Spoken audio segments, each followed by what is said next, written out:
Hola, buenos días, buenas tardes, buenas noches cuando estén viendo este tema. El día de hoy les vamos a presentar el tema de compartimentos del líquido corporal, líquido intracelular y extracelular, edema, por las alumnas de la Universidad Autónoma de Baja California, siendo su presentadora Carrasco Macías Sofiaili, con ayuda de mi compañera Castillo Delgado Elizabeth Disiré, para la materia de taller de fisiología del grupo 431 con la doctora Lidia Magdalena Castañeda González. Para comenzar, tenemos que saber que la ingesta y la pérdida de líquidos tiene que mantenerse en un nivel constante regular para mantener la homeostasis. La ingesta tiene que ser de 2.300 mililitros al día, siendo 2 litros 300 mililitros, y una pérdida de 2.300 mililitros igualmente, pues esto nos evitaría una deshidratación o posibles edemas. También conseguimos nosotros el consumo y la pérdida de líquidos de diferentes maneras. Tenemos que podemos consumir el líquido propio o el agua que está en los alimentos, siendo esto 2 litros y 100 mililitros en el día, y también por propias cuestiones metabólicas como la oxidación de los hidratos de carbono, siendo 200 mililitros, dándonos en total los 2 litros y 300 mililitros de consumo diario. Y en la pérdida hay muchas cuestiones en las que podemos perder agua. Tenemos la pérdida insensible, que será desarrollada más adelante con detalle. La pérdida de líquido en el sudor, esto ya sería dependiendo del clima, de la cuestión física de la persona. De la pérdida de líquido en las heces, siendo esta una menor cantidad de pérdida, y la pérdida de agua por los riñones, que es donde nos vamos a centrar más en este tema. Desglosando más las áreas donde podemos llegar a tener pérdidas diarias de agua, tenemos la pérdida insensible, que esta será por difusión a través de la piel. Esta se tiene que marcar y recalcar que no va a ser pérdida por el sudor. Es muy aparte, esta es por cuestión, como dice, insensible. Nosotros no nos damos cuenta de esta pérdida, nosotros no la provocamos y suele ser de 300 a 400 mililitros al día. Tenemos la pérdida también por cuestiones vía aérea, también se va a desarrollar un poco adelante, pero pues tenemos que notar que puede ser una pérdida de 300 o 400 mililitros al día, que a veces la suma de estas dos nos va a dar una pérdida de 700 mililitros al día.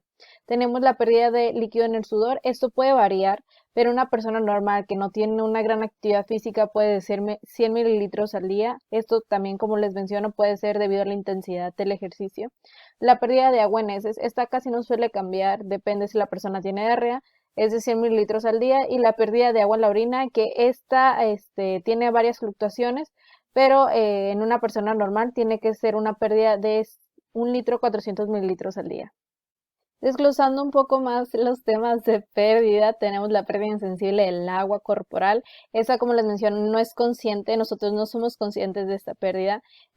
Como les mencionaba, puede ser de 300 a 400 mililitros al día, y obviamente es independiente de la sudoración. Y esto es porque el agua pues causa, mediante el proceso de difusión a través de la piel, se va a perder. Esto es diferente en una persona, como les muestra en la fotografía, una persona que sufrió una quemadura, pierde su capa cornificada, entonces tiene que estar consumiendo líquidos, en este caso por vía intravenosa, para reponer la pérdida de líquidos y no sufrir problemas después por la pérdida de líquidos constantes, porque no tiene esta capa que es protectora para no perder grandes cantidades de agua. También tomando el tema de pérdida insensible de agua, pero esta por vía aérea. Ay, voy a mover un poquito. Este es normalmente de 400 a 300 mililitros al día. Esto por lo mismo de nuestro proceso de respiración. De hecho, es más notorio, como les pongo de ejemplo en la fotografía, cuando hay climas que son más fríos comparados con los cálidos, porque podemos ver este vaho que nosotros decimos, o nuestro humito. Entonces aquí nosotros también podemos perder mayor cantidad de agua que los 300 a 400 mililitros al día. La pérdida de líquido en el sudor, como les mencionaba en diapositivas anteriores, esta va a depender de la temperatura en el ambiente. Si nos encontramos en temperaturas mucho más cálidas, y nuestro grado de actividad física normalmente es de 100 mililitros al día, y pues la la pérdida puede aumentar hasta 1 o 2 litros por hora, esto siendo ya en climas demasiado cálidos o cuando la persona se somete o una persona que entrena mucho a un ejercicios arduos. Y pues el mecanismo que nuestro cuerpo utiliza para reponer estos líquidos que nosotros hemos perdido, creo que todos lo sabemos, que normalmente hacemos mucho ejercicio y rápidamente vamos a tomar agua. Este mecanismo dice que se activa después de una actividad física, pero en lo personal, yo apenas voy empezando el ejercicio y me dan ganas de tomar agua. La pérdida de agua en esta no tengo mucho que comentar, pues no lo vamos a desarrollar mucho, solamente para dejarles otra vez el dato, que se pierde aproximadamente 100 mililitros al día y como les mencionaba, esto puede aumentar con personas que tienen diarreas intensas, por lo cual también vamos a perder grandes cantidades de agua, por lo que también necesitamos una mayor ingesta de agua y de hecho a veces cuando tenemos diarrea se nos receta o se nos sugiere consumir electrolitos. Ahora, tomando en cuenta el más importante, la pérdida de agua por los riñones. Es muy importante porque esta pérdida de agua mantiene tener el equilibrio de líquidos o una mayor pérdida, una mayor ingesta de líquidos, pues es dependiente de los riñones en cierta medida porque vamos a desarrollarlo más adelante, pero por cuestiones de iones, podemos retener más líquidos o por cuestiones de aumentos puede desecharse. Un volumen de orina puede variar, aunque les dije que en promedio puede ser de 1.4 mililitros, también puede variar a ser de 0.5 mililitros o 100.5 litros, esto siendo una persona que está totalmente deshidratada, que solamente orine medio litro de agua, o una persona que ha tomado demasiada agua, ha tenido una mayor ingesta de agua, o otros mecanismos de nuestro cuerpo que nos permite desechar grandes cantidades de agua por falta de hormonas, como la falta de la hormona antidiurética, podemos perder hasta 20 litros de agua al día, siendo esto una gran cantidad. Y pues como les mencionaba en el párrafo inferior, nos mencionan que esto puede variar según la ingesta de los electrolitos en nuestro cuerpo. Hola, buenos días. Mi nombre es Elizabeth Castillo y yo voy a continuar con el tema de compartimentos de líquido corporal. Para empezar, nosotros debemos saber que el agua corporal total va a corresponder aproximadamente el 60% del peso corporal. Este líquido corporal total se va a distribuir principalmente en dos compartimentos, que son el líquido intracelular, que constituye el 40% del peso corporal, y el líquido extracelular, que constituye el 20%. Este a su vez se va a dividir en líquido intersticial y plasma sanguíneo o líquido intravascular. Y existe otro pequeño compartimiento llamado líquido transcelular. Este va a ser el líquido que comprende los espacios sinovial, peritoneal, pericárdico, intracelular y cefalorraquídeo y son 1 o 2 litros. Regresando con esta parte, el agua corporal total, como ya mencioné, es el 60% del peso corporal. Sin embargo, esto varía mucho, ya sea con la edad, con el sexo o con el grado de obesidad. Por ejemplo, cuando una persona envejece, su porcentaje de agua se reduce porque aumenta el porcentaje de grasa. Y en las mujeres, nosotros debemos saber que tienen un porcentaje de grasa mayor que los hombres. Por eso su porcentaje de agua es de aproximadamente el 50%. Y en los bebés, neonatos o prematuros, pueden tener un porcentaje de agua del 70 al 75%.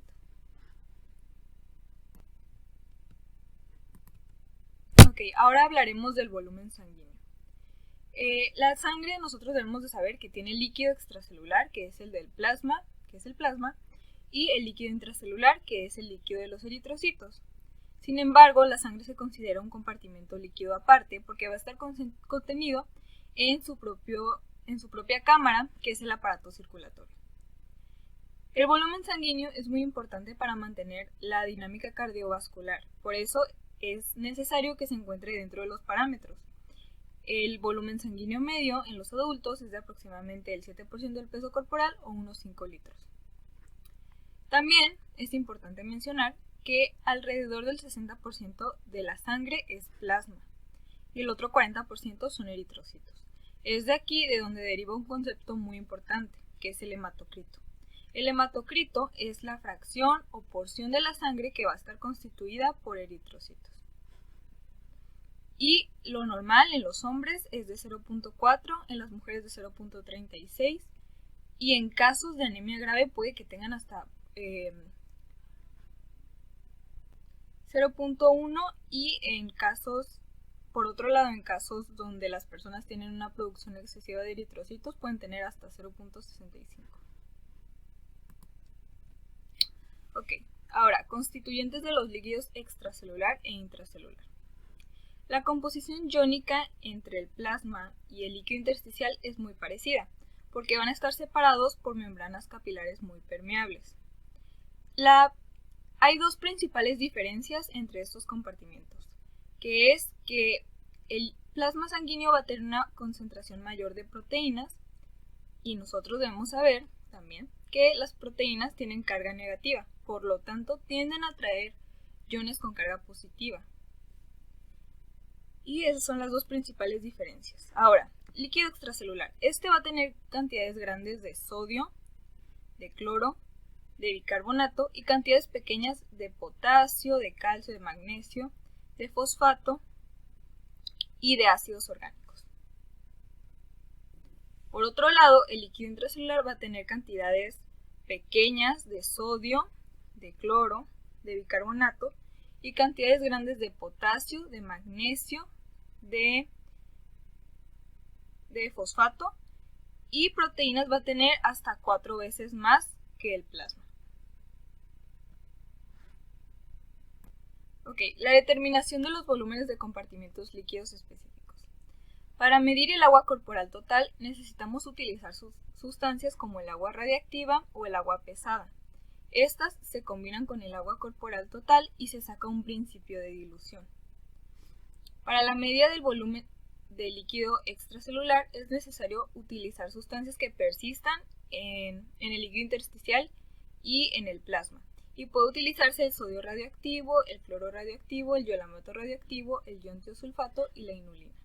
Y ya con estos valores nosotros podemos calcular el volumen intracelular. Volumen intracelular es igual al agua corporal total menos el volumen extracelular. Okay. La medida del volumen del plasma. Para esto es necesario utilizar sustancias que no atraviesen los capilares, es necesario que se quede en el sistema intravascular, en el sistema vascular. Y una de las sustancias más utilizadas es la albúmina sérica marcada con yodo radioactivo.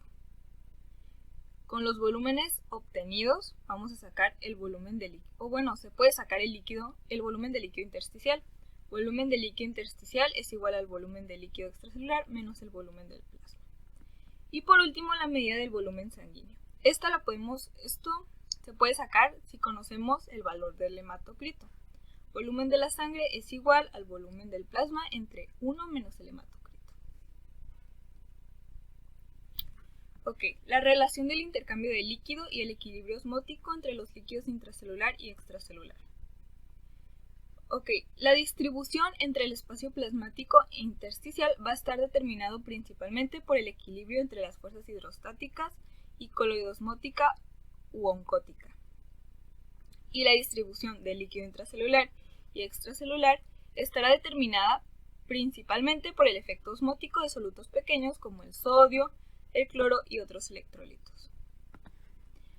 La ósmosis se dice que es la difusión neta de agua a través de una membrana semipermeable de un lugar donde el agua está más diluida a un lugar donde está más concentrada. Y la velocidad con la que difunde el agua es a lo que nosotros le vamos a denominar velocidad de la ósmosis. Ok, principios básicos de la ósmosis y la presión osmótica. Hablaremos de osmolalidad y osmolaridad. La osmolalidad es la concentración osmolar cuando ésta se expresa en osmoles por kilogramo de agua. Y la osmolaridad es cuando se expresa en osmoles por litro de solución. Y como estamos hablando de líquidos, es más fácil expresarlo en litros de solución. Por eso utilizamos la osmolaridad. Aquí hay dos puntos muy importantes que nos dicen que el 80% de la osmolaridad total del líquido intersticial y del plasma se debe a los iones sodio y cloro. Y en el líquido intracelular, casi la mitad de la osmolaridad se debe a los iones potasio. Finalmente, la osmolaridad total de cada uno de los tres compartimentos ya mencionados anteriormente, el líquido intersticial, el del plasma y el líquido intracelular, es de aproximadamente unos 300 miliosmoles por litro. El equilibrio osmótico se mantiene entre los líquidos intracelular y extracelular. Aquí vamos a hablar de soluciones. La solución isotónica es aquella que tiene una concentración igual a 282 miliosmoles por litro, lo que no va a hinchar ni a encoger a las células. La solución hipotónica tiene una concentración menor a 282 miliosmoles por litro. Lo que va a pasar es que el agua va a difundir hacia la célula y ésta se va a hinchar. Y en la solución hipertónica, esta tiene una concentración mayor de 282 miliosmoles por litro y lo que va a hacer es que el agua va a salir de la célula y ésta se va a encoger. Bueno, ya regresé, mi compañera ya les hizo conocimiento sobre su tema. Yo les voy a comentar sobre el volumen osmolalidad de los líquidos intracelular y extracelular en estados anormales. Si bien ella les comentó en estados normales, pues yo voy a decirles otras cuestiones que se pueden ver alterados, tanto siendo el volumen extracelular y el volumen intracelular. Esto puede ser por un exceso de ingesta o retención renal de agua, la deshidratación, infusión intravenosa de diferentes tipos de soluciones. De hecho, hay una diapositiva especial para pero no sé desglosar tanto. La pérdida de grandes cantidades de líquido por el aparato digestivo y la pérdida de cantidades anormales de líquido a través del sudor o de riñones. Bueno, tenemos que tener estos principios básicos. Principalmente los pongo para cuestiones de aplicar soluciones. Tenemos que saber que el agua se mueve rápidamente a través de la membrana. Si bien sí hay cambios por fracciones de segundo cuando el agua se mueve entre líquidos, esta suele tener una homeostasis entre ambas, por lo cual tenemos que ser conscientes de este principio. Y una muy importante que nunca se nos tiene que pasar es que las membranas celulares son casi completamente impermeables a muchos solutos, siendo que en el espacio intracelular va a haber mayor cantidad de sodio y cloruro que el espacio intracelular. Entonces la fotografía que yo les pongo representativas aquí es que esta permeabilidad que se nos puede decir es que sí son permeables, pero no a mayor cantidades como en el espacio extracelular. Entonces, como les menciono en el punto, es que las membranas celulares son casi completamente impermeables a algunos solutos, como en este caso estos, porque va a haber alteraciones entonces dentro de la célula.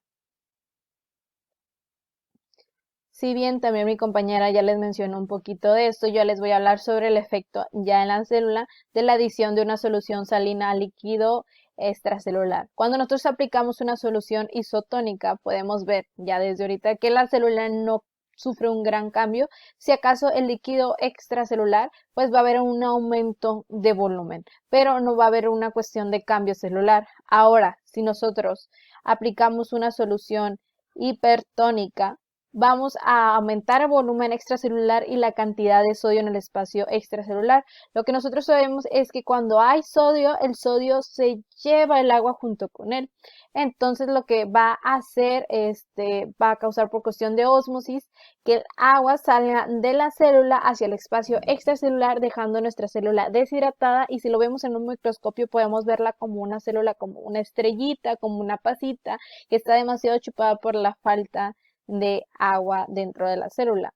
Cuando nosotros ponemos una solución hipotónica en el espacio extracelular, vamos a ver que va a haber una mayor concentración de líquido dentro de la célula que causa una hinchazón de nuestra célula, y si lo vemos bajo microscopio podemos ver cómo nuestra célula se hincha, se expande y se revienta. Como podemos ver aquí, parecen donas y pueden llegar a reventarse.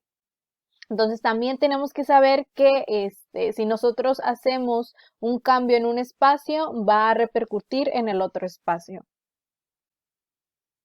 Como les mencionaba, vamos a mencionar un poquito de soluciones. Las soluciones pueden ser de glucosa, aminoácidos y de grasas homogenizadas, siendo estas dos últimas casi inutilizadas. Como les mencionaba anteriormente, tenemos que tener en cuenta nuestros espacios intra y extracelulares para causar un bien al paciente y no un mal. Normalmente se aplica la solución de glucosa al 5% a personas que necesitan nutrición vía intravenosa porque es casi isosmótica. Tenemos que tener en cuenta si nosotros vamos a aplicar una solución que se regule a lo que es nuestro organismo y no nuestro organismo a la solución, que pueda difundirse sin causar un hinchamiento de los eritrocitos, una característica que tiene la solución de glucosa al 5%, y esta solución pueda causar una reducción de la osmolaridad del líquido extracelular, ayudando a corregir a personas con deshidratación. Tenemos que tener en cuenta estos principios, obviamente también si la persona viene por otras cuestiones que no sea deshidratación o por cuestiones nutricias, pues la solución que vamos a aplicar en el momento. Hablando de sodio, tenemos que saber que las concentraciones normales pueden ser en valores de 135 a 145 microequivalentes sobre litro, aunque en promedio nos menciona el Guyton que es 142. Ya con números debajo de 135 lo podemos llamar como una hiponatremia, y valores arriba de 145 nosotros vamos a llamarla hipernatremia. Ahora, hablando de la hiponatremia, ¿qué trastornos puede causar una hiponatremia? Pues puede ser por una diarrea, que vamos a perder, en este caso, agua y sodio, vómito, consumo excesivo de diuréticos, claramente, y la enfermedad de Addison, que es una enfermedad que puede ser por una disminución, bueno, causa una disminución de producción de hormonas suprarrenales, una de estas siendo la aldosterona, que la aldosterona nos permite tener el equilibrio de ciertos iones.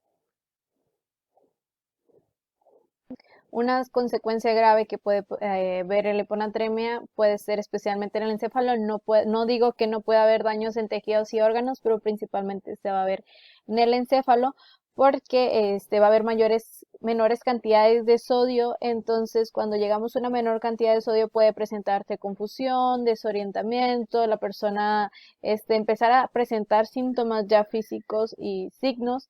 Y cuando llega a una concentración debajo de 115, siento bajo, que es una concentración muy baja, va a haber una herniación, lo que va a causar una inflamación encefálica que va a convulsiones, a coma y daño cerebral permanente y muerte. Tenemos que darnos cuenta que si nosotros queremos controlar una hiponatremia, no podemos hacer una gran infusión de solución de una manera muy rápida porque no vamos a darle tiempo al encéfalo de poder asimilar todos estos cambios, también pudiéndole causar daños por el estado tan delicado en el que se encuentra. Entonces, si nosotros, como les mencioné anteriormente, a la hora de aplicar soluciones tenemos que ser conscientes del estado del paciente y aplicarle a medidas de que el cuerpo pueda asimilarlo sin causarle algún problema por no poder ser eficiente a la hora de captar todos estos iones nuevos que se les están aplicando. La hipernatremia. Si algo se me pasó a mencionarles es que la hiponatremia suele ser más común que la hipernatremia. La hiponatremia suele verse en pacientes que se encuentran hospitalizados. La hipernatremia no es tan común, es por un aumento de sodio en concentración de plasma. Y pues esto va a causar que, como hay mucho sodio, un principal síntoma de la persona es que va a tomar demasiada agua, va a tener esta sensación de sed. Y pues se asocia a un grado menor de retención de agua porque va a haber un exceso de sodio, entonces el sodio va a necesitar agua, y pues una incapacidad de secretar la hormona antidiurética. Entonces tiene grandes pérdidas de agua. Si bien, como les mencionaba, la hipernatremia es por un mayor número de iones de sodio en el espacio extracelular, puede ser por números normalmente entre 158 y 160 en concentraciones, y va a promover, como les mencionaba, lo que es una sed intensa, y pues va a estimular la secreción de la hormona antidiurética. También puede haber hipernatremia grave en pacientes con lesiones en el hipotálamo, por lo que le va a causar una mayor sensación de sed y querer consumir agua. Los síntomas no se suelen producir si la persona no tiene concentraciones tan altas, pero es importante monitorear la concentración de sodio en el paciente. Como les mencionaba, no suele ser muy común. Yéndonos un poquito más al tema de edema, tenemos dos tipos de edemas: edema intracelular y extracelular. Y pues, ¿por qué puede haber edema intracelular? Puede haber edema intracelular por cuestiones de hiponatremia, la depresión del sistema metabólico de los tejidos y la falta nutricional celular adecuada. Y pues el edema intracelular también puede producirse por alguna inflamación, ya que la inflamación, como sabemos, aumenta la permeabilidad de las membranas, causando que pueda entrar mayor cantidad de iones al espacio intracelular. Como puede entrar el sodio, puede entrar mayor cantidad de agua, lo que causaría edema intracelular. Y también tenemos, como les mencionaba, el edema extracelular. Este se podría comprender un poco más si se ha estudiado el tema de circulación y microcirculación. Puede haber edema por la fuga normal del líquido del plasma hacia los espacios intersticiales a través de los capilares y la imposibilidad de los linfáticos de devolver el líquido a la sangre desde el intersticio, lo que se le conoce como el linfedema. Y bueno, tenemos que saber que, como les mencionaba, de microcirculación, existen factores que pueden aumentar la filtración capilar. Sabemos que hay 3 fuerzas que jalan el agua hacia el exterior y una hacia el interior de la célula manteniendo esta homeostasis. Bueno, en este caso hacia lo que es nuestro vaso, nuestro capilar sanguíneo, ¿no? Nuestra célula en especial. Y pues si hay un aumento de coeficiente de filtración capilar, vamos a tener una edema, un aumento de la presión hidrostática capilar, un edema, y la presión de la presión fluidoosmótica del plasma, también vamos a tener edemas. Entonces tenemos que ser conscientes que para comprender estos que pueden causar edemas, también tenemos que comprender lo que es la microcirculación para comprender los valores que si se ven afectados o las presiones se ven afectados en el interior y exterior del capilar, pues vamos a tener problemas por edema extracelular o también pues por edema intracelular. Un linfedema. Un linfedema puede ser por una obstrucción, un deterioro o una pérdida de los vasos linfáticos. Esta también puede producirse porque hubo una resección quirúrgica, como en el cáncer de mama, y pues se eliminan estos vasos linfáticos por cuestión quirúrgica, pero estos vasos linfáticos se van a volver a regenerar, entonces el edema va a ser solamente temporal. Hay muchas causas de un edema extracelular, aumento de la presión capilar, que tiene que ver con lo que les mencionaba del primer tema de filtración, la retención renal excesiva de sal y agua, entonces pues va a haber mucha sal y agua dentro de nuestro sistema y no va a ser eliminada por orina, lo que pues se tiene que acumular en alguna parte siendo de nuestro cuerpo, presión venosa alta y constricción venosa, reducción del sistema arteriolar, reducción de las proteínas en plasma, pérdida de proteínas en orina, etcétera, etcétera. Si quieren verlo en el capítulo de Guyton, se explican mucho más, se desglosan más causas.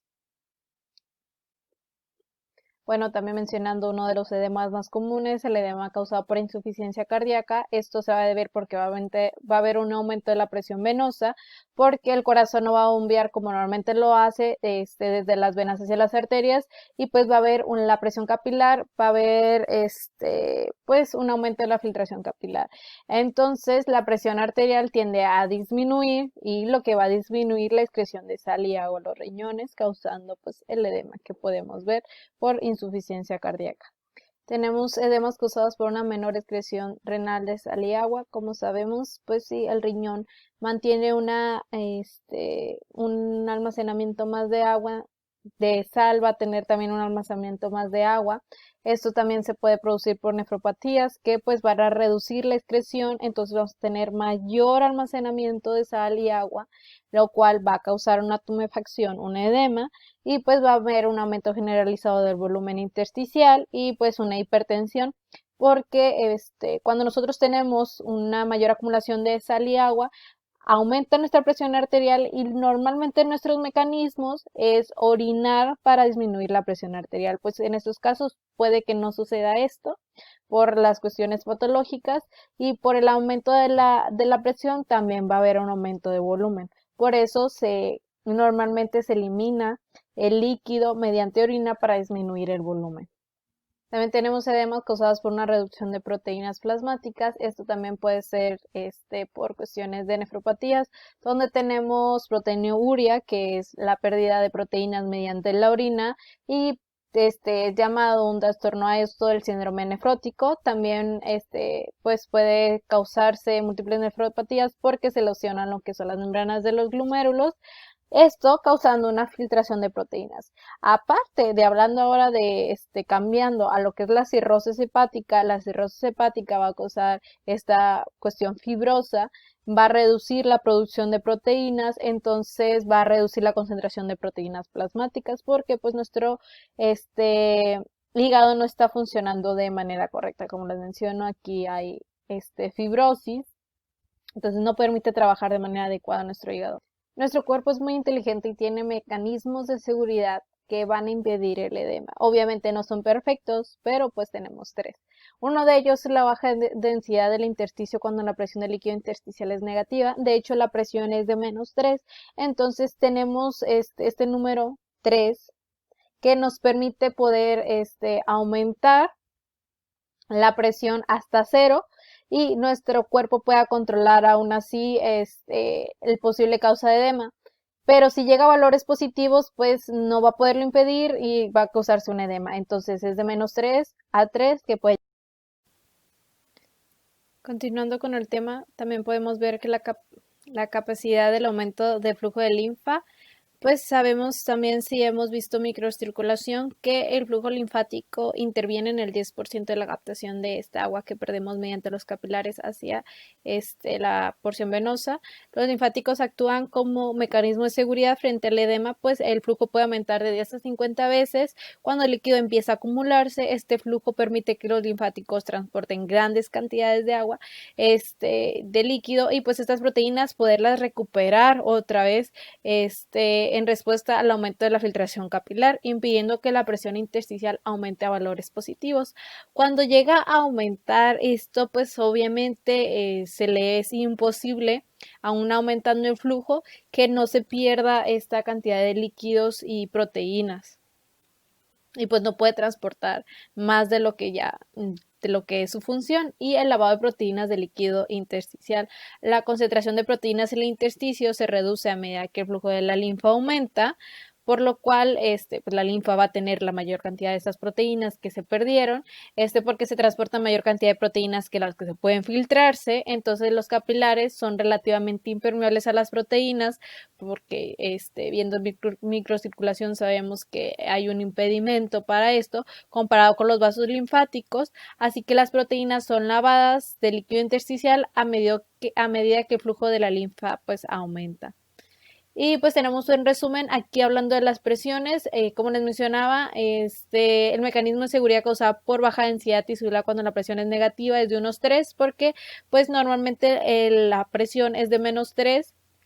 Y pues puede aumentar hasta 3 a llegar a 0 sin causar un edema. Ya superando el 0 pues se causa un edema. El mecanismo del flujo de la linfa de 20 a 50 veces pues nos aporta unos 7 milímetros de mercurio, y el mecanismo de seguridad causado por el lavado de proteínas desde el espacio intersticial es de otros 7 milímetros de mercurio, teniendo en cierre final el mecanismo de seguridad total de nuestro cuerpo, que puede aumentar 17 milímetros de mercurio para impedir un edema. Si nuestro cuerpo tiene un aumento mayor a 17 de estos milímetros de mercurio, pues obviamente va a empezar el proceso de tumefacción en nuestro cuerpo, porque pues estos mecanismos no serán suficientes para poder impedir el proceso de edema.